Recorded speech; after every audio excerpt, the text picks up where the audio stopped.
नमस्कार। जय श्री राम। अभी हाल ही के दिनों में ये दो खबरें मेरे सामने आई। पहली खबर थी कि 90 लाख का पैकेज और संस्कारों का दिवाला। अमेरिका में बैठे बेटे को खबर तक नहीं, घर में सड़ती रही माता पिता की लाशें। 3 दिन बाद कीड़ों के बीच मिले शव। दूसरी खबर आई एमपी में इंसानियत शर्मसार। बेटे ने 80 साल की मां को बेसहारा बस स्टैंड पर छोड़ा। यह है वो तस्वीर। दूसरी है, पहली खबर वो ये रही। जब ये दोनों खबर पढ़ी तो मन में विचार आया कि क्या वाकई में ये इंसान या पुत्र इंसान कहलाने लायक हैं या इंसानियत मर गई।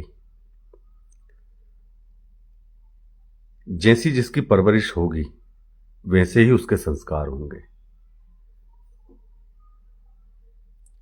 एक बहुत बड़े हास्य कवि हैं सुरेंद्र शर्मा, जिनकी एक बार मैं वीडियो देख रहा था तो उन्होंने कहा था उसमें कि मेरा बेटा 5 लाख रुपए में विदेश में नहीं कमाता, 5 लाख रुपए महीने विदेश में नहीं कमाता, 50,000 रुपये महीने भारत में रह के कमाता, मेरे पास रह के कमाता है। बस खुशी इस बात की है कि वो शाम को साथ बैठ के मेरे साथ भोजन कर लेता है। ये जो संस्कार है, शायद ये उस हास्य कवि ने बड़ी गहरी बात कह दी है और ये बात सही भी है। ये पहली बार नहीं है, ये पहली खबरें नहीं है। हम इन खबरों के आदी हो गए हैं। कभी औलाद अपने माता पिता को बेसहारा छोड़ के कहीं भी चले जाते हैं। वृद्धाश्रम खुल गए हैं, वृद्धाश्रमों की जहाँ जिस भारत देश में कभी वृद्धाश्रम रहे नहीं वहाँ वृद्धाश्रम खुले हुए हैं। और शायद मध्य प्रदेश में या भोपाल में ही कहीं 5 स्टार वृद्धाश्रम खुला है, जिसमें शायद 50,000 रुपये या 1 लाख रुपये महीने का पैकेज है, जहाँ पे जो बुजुर्ग हैं घर परिवार के वो रह रहे हैं। भारत जैसे देश में जहाँ पर माता पिता को भगवान का दर्जा दिया जाता है, उस भारत देश में ऐसी क्या स्थिति हो गई है कि पहली तो माता पिता वृद्धाश्रम में रह रहे हैं। दूसरी चीज है कि जो पुत्र वधू या बहू और बेटे हैं वो क्यों बूढ़े माता पिता को अपने साथ रखना नहीं चाहते। एक बार ऐसी सोशल मीडिया पे देखते हुए मुझे जो विचार साझा करते हैं ना कई लोग कि अगर बेटियों को माता पिता को रखने की आज़ादी मिल जाती तो संसार के वृद्धाश्रम समाप्त हो जाते, ऐसे ही कुछ स्लोगन है। मैं उन लोगों से ये पूछना चाहता हूं कि जो बहू बनी है वो भी तो किसी की बेटियां ही होंगी, और वही बहू और या वही बेटियां अगर अपने सास ससुर को ही अपने पास रख ले तो उसमें क्या ही चला जाएगा। जब वो अपने सास ससुर को नहीं रख सकती तो माता पिता को कैसे रखेंगे। आप उनको ही माता पिता मान के नहीं रख सकते।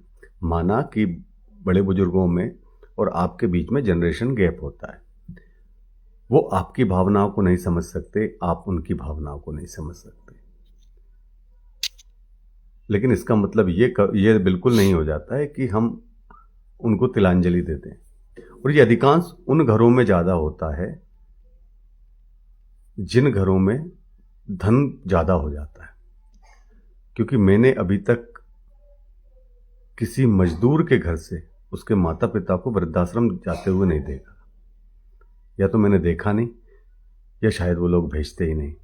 हाँ, लेकिन अमीर घर के ज़्यादा पैसे वाले, जैसे अभी इस खबर में हमने पढ़ा देखा कि उस व्यक्ति की जो पैकेज है वो 90 लाख रुपए सालाना का पैकेज है, अच्छा कमा रहा होगा। लेकिन माता पिता की दोनों की लाशें सड़ गई, उसमें कीड़े पड़ गए। पड़ोसियों ने जब बदबू आई तब जाके उसको दिखवाया। उस बेटे के पास इतने दिनों में एक बार भी ये समय नहीं मिल पाया कि वो अपने माता पिता से बात ही कर ले, या केवल पैसे ही सब कुछ हो जाता है।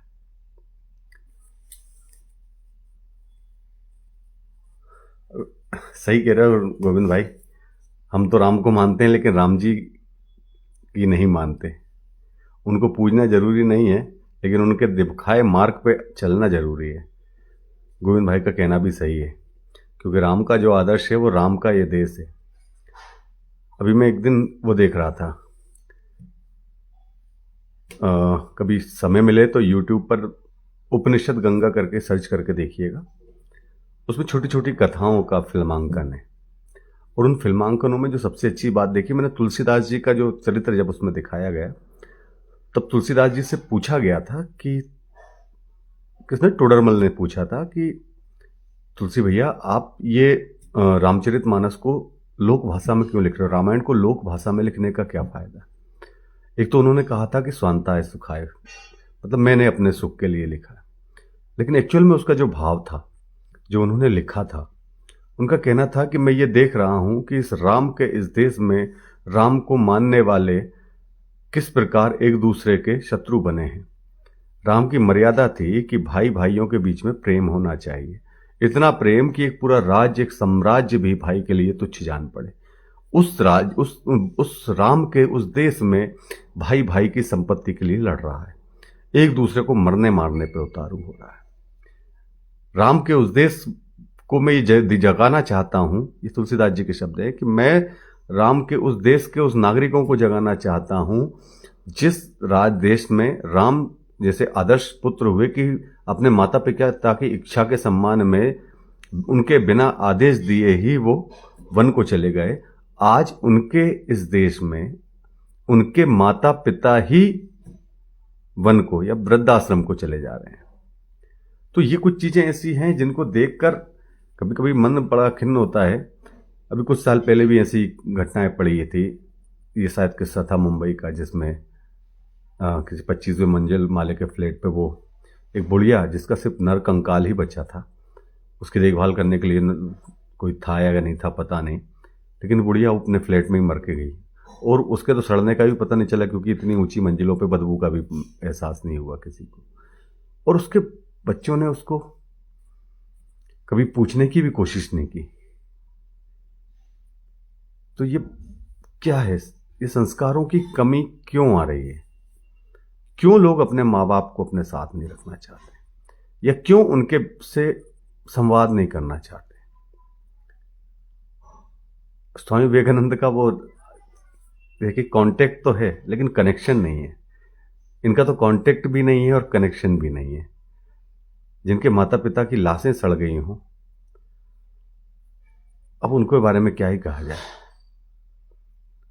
आपको क्या लगता है, क्या ये संस्कारों की कमी है या माता पिता की स्वयं की भी कुछ गलतियां हैं इसमें? है कोई भाई जो अपना विचार रखना चाहेगा इस विषय पे? गोविंद भाई पहले DD1 पे आता था तब देखा था, लेकिन उस समय की में और आज में अंतर है। क्या होता था उस समय, जब ये अपन जब देखते थे DD1 पे, तो उस समय वो समझ नहीं थी कि उस कार्यक्रम की खूबसूरती क्या है, वो क्या कहना चाह रहा है। वो मजबूरी में देखा जाता था कि अब कुछ नहीं आ रहा है तो यही देख लो।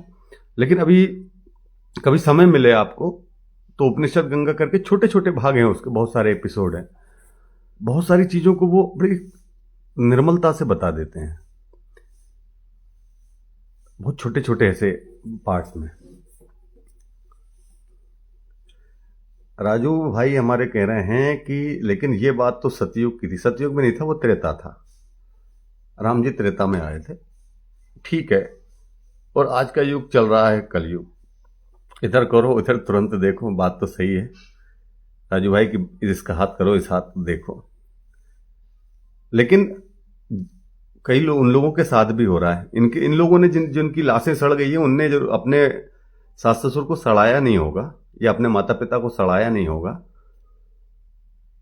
बात सही है भाई गोविंद की, कर्म विधान को मानता हूं। जो अपने माता पिता को गलत करता है उसके साथ भी अच्छा कतई नहीं होता है, ये बात भी सही है। लेकिन क्या हम हम भी वही उसी उसमें चले जाएं जिसमें लोग, जिसमें कर्म के आधार पे आप कह रहे हो, माना कि वो कर्म होता है, कर्म का फल तो सभी को भोगना होता है, लेकिन 5 स्टार वृद्धाश्रम खोलना और उस चीजों को और आगे बढ़ाना, ये सही है क्या?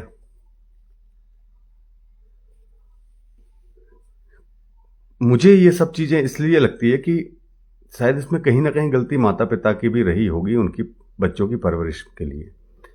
क्योंकि जब बच्चों को हम स्कूल भेजते हैं, आज आप किसी भी स्कूल के में किसी भी बच्चे से पूछ लो कि तुम क्या करना चाहोगे, तुम पढ़ किस लिए रहे हो, तो उसका उद्देश्य ज्ञान प्राप्ति तो खैर कतई नहीं है। उनका एक ही उद्देश्य होता है, अच्छा पढ़ेंगे, अच्छे नंबर लेके आएंगे, किसी अच्छी जगह नौकरी करेंगे जहां अच्छा पैसा मिलता हो। माता पिता भी बच्चे के ऊपर बचपन से ही उसको doctor, engineer, collector, IAS, IPS बनाने के लिए ही उसको पढ़ा रहे हैं। इन सब के बीच में बच्चों को वो संस्कार नहीं मिल पाते हैं जो एक परिवार के लिए को जोड़ने के लिए और उन सब चीजों के लिए आवश्यक होते हैं। अब इन्हीं सब चीजों को जब हम देखते हैं कि माता पिता, अब ये देखो ना, 80 साल की बुजुर्ग अम्मा, इनको देख के आपको भी लग रहा होगा कि इनके पति नहीं है, मतलब ये अकेली ही होंगी, और इनको इनकी बहू के दबाव में बेटे ने बस स्टैंड पे छोड़ दिया, 1 रुपया जेब में नहीं। ये अपना जीवन यापन कैसे करेंगे? मुझे जहां तक लगता है इस माता ने कोई गलती नहीं की होगी अपने बच्चे की परवरिश में। जो उसके पास उपलब्ध होगा, बहुत ज्यादा पैसा नहीं होगा, बहुत कम होगा, लेकिन उस कम में भी उसने गुजारा किया होगा, अपने बच्चों को पाला तो होगा, लेकिन सिर्फ पैसा कमाने की मशीन बनाया होगा। मैं यहां पे कहते हैं ताली एक हाथ से नहीं बजती, दोनों हाथों से बजती है।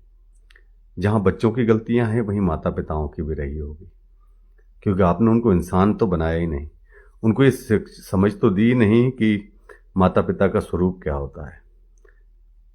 99% लोग आज के समय में वो लोग हैं जिनके घरों में रामचरितमानस शायद ही हो, और अगर होगी भी तो उसमें से कितने लोग राम के उस चरित्र को पढ़ रहे होंगे।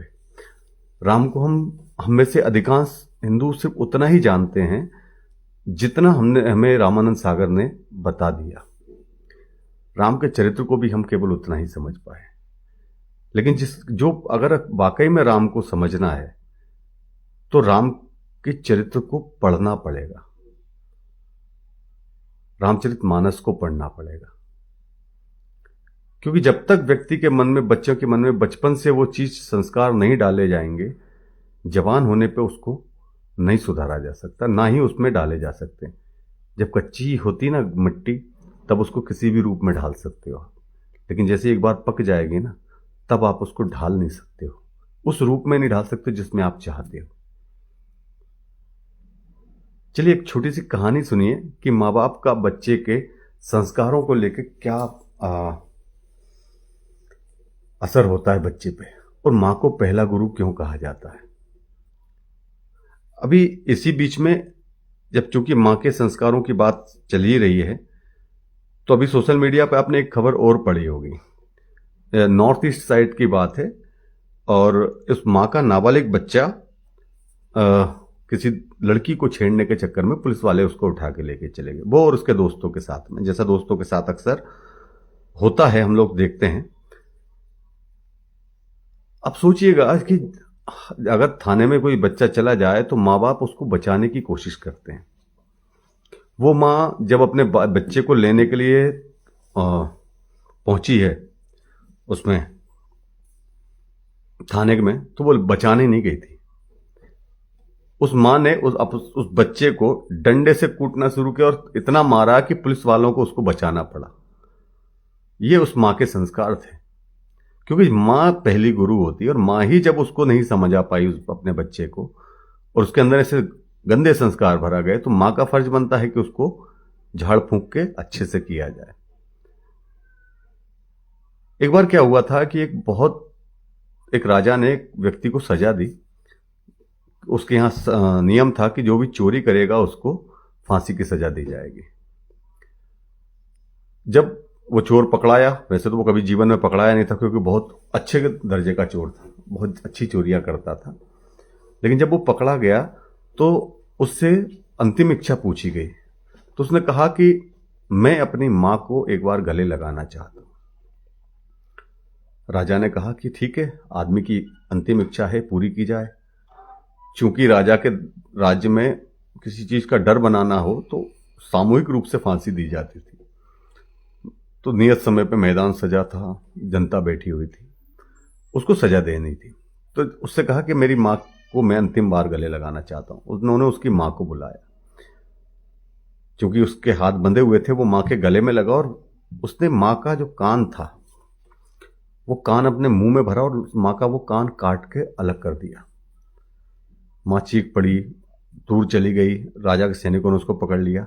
राजा ने उससे अंतिम बार पूछा कि तू ये बता, तूने तेरी मां का ये कान काटा क्यों?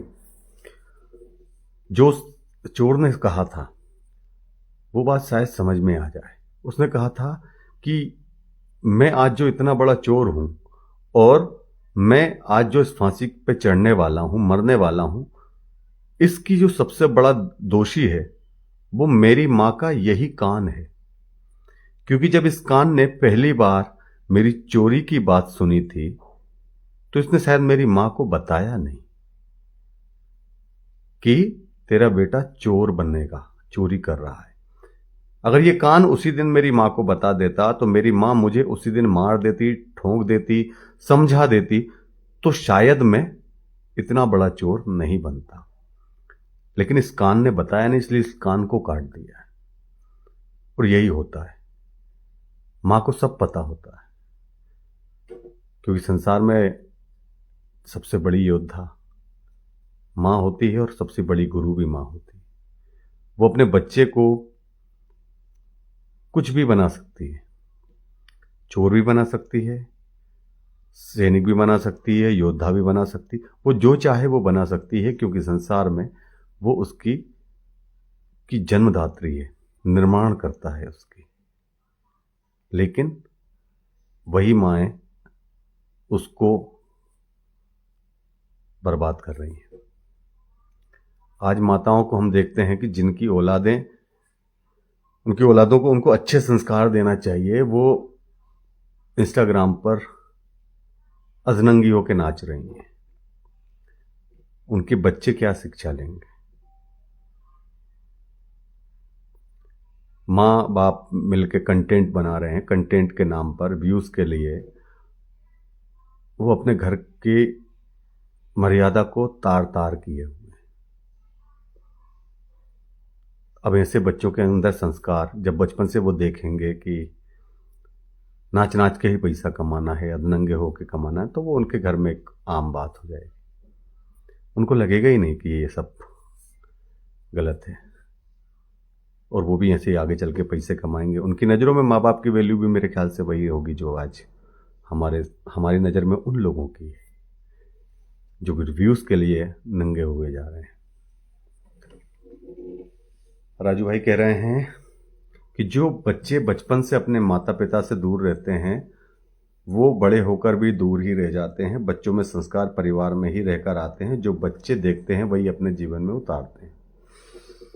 राजू भाई, आपकी बात कुछ हद तक सही है, लेकिन मैं इस बात से पूरी तरह सहमत नहीं हूं, क्योंकि आप जो कह रहे हो कि जो बच्चे बचपन से अपने माता पिता से दूर रहते हैं, तो मैं स्वयं इस चीज़ का उदाहरण हूं कि मैं बचपन से नयापुरा में मेरे मामा के यहाँ रह के पढ़ा हूँ। मैं 5वीं तक, 5वीं के बाद से जब 12th तक हूँ तो मैं, तुम जानते हो कि नवोदय में रह के पढ़ा हूँ, रातीगढ़ में। लेकिन मेरा लगाव मेरे माता पिता से जितना रहा है, जब तक मैं उनके साथ रह पाया हूँ, मेरे मन में कोई ग्लानि नहीं रहती कि मैंने उनकी सेवा नहीं की। जितना मुझसे बन पड़ा वो मैंने किया है। तो ये तर्क मुझे समझ में नहीं आया कि दूर रहने से वो दूर रहते, नहीं। दूर रहने से तो कहते हो प्रेम और बढ़ता है, क्योंकि मैं उस क्षण को मिस कर देता था जो बचपन में मैं उनके साथ नहीं रहता था। तो मैं बाद में जब बड़ा हो गया तब भी मैं बच्चा ही रहा। संस्कार जो माता पिता ने जो सिखाया था बचपन से, वो दूर रहने के बाद भी बड़ा ही है, कम नहीं हुआ है। तो ये बात आपकी पूरी तरह से मैं इससे सहमत नहीं हूं। हो सकता है कुछ मामले में हो, लेकिन मैं इस बात से, आपकी बात से सहमत नहीं हूं। बाकी आप लोग क्या कहना चाहेंगे इस पे? कोई भाई अपनी टिप्पणी देना चाहे तो दे सकते हैं। बाकी मेरा तो जो उद्देश्य था वो पूरा हो गया। समझ में किसी को आए ना आए, और चूंकि मैं कोई समाज सुधारक हूं नहीं, तो मैं इस विषय पे ज़्यादा ज्ञान नहीं दूंगा और ज़्यादा आप लोगों का समय भी नहीं लूंगा। वो तो आज यूं ही है, जब 2-3 खबरें जब मैंने पढ़ी तो मेरा मन हुआ कि इस विषय में एक बार चर्चा की जाए, और शायद उन माओं को भी कुछ संदेश मिल जाए जो अधनंगी हो के इंस्टाग्राम पे, फेसबुक पे, यूट्यूब पे व्यूज़ के लिए और चंद पैसों के लिए अपने समाज को में गंदगी परोस रही हैं, या अपने बच्चों के अंदर ऐसे गंदे संस्कार भर रही हैं, या दूसरे लोगों के मन में भी वही इन्फ्लुएंस करना चाहती हैं कि आप भी पैसे के लिए यही करिए। और कुछ तो घरों के ही में पति पत्नियों के बीच के ही ऐसे वीडियो आज इंस्टाग्राम पे आ जाते हैं, कभी रील्स पे आ जाते हैं, जो नॉर्मली अपन देख नहीं सकते इन चीज़ों को। खैर, ये 2-3 खबरें थी, इन लोग को लेकर मन में कुछ था तो करिएगा विचार और बताइएगा कमेंट में कि कौन से ऐसे कारण हो सकते हैं जिसके कारण आज समाज का इतना अधिक पतन हो गया है कि अपने 80-80 साल, 70-70 साल के बूढ़े माँ बापों को श्रवण कुमार के उस देश में घर से बेघर कर दिया जा रहा है, जहां श्रवण कुमार अपने कंधे पे दोनों माँ बाप, अंधे माँ बाप को तीर्थ दर्शन कराने के लिए अपने कंधे पे टांग के ले जाता था। क्या हुआ उस समाज को? और क्या आप आने वाले भविष्य में इसकी और विकट स्थिति देखोगे, या फिर कुछ सुधार की उम्मीद की जाए? सीताराम।